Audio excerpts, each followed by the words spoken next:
inspecting is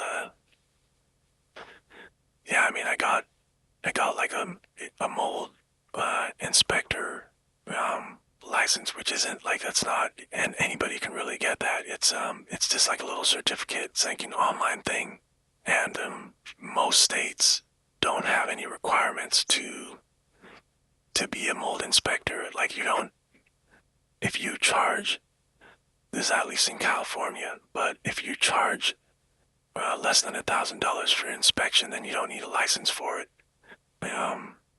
That's how it is here. I know in other states you don't need like I think most other states you don't need a license to be a mold inspector.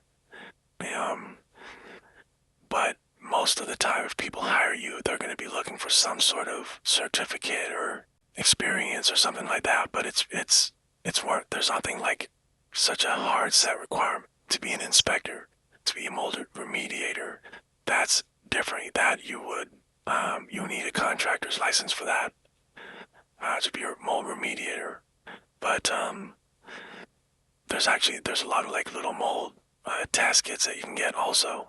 Um, but yeah, essentially like, but a lot of the time like if people they don't, so like there's regardless of everything, there's gonna be like some extent of mold, like spores at least, even if there's not like mold outwardly growing.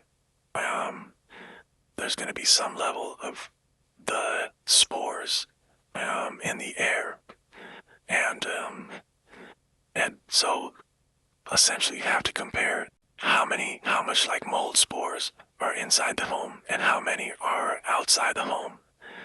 You have to look kind of at those two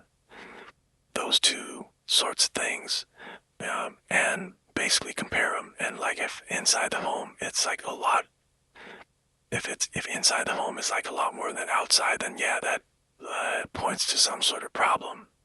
And even if it does point to a problem, um, there's, I mean, the vast majority of the time, there's like some underlying issue of why.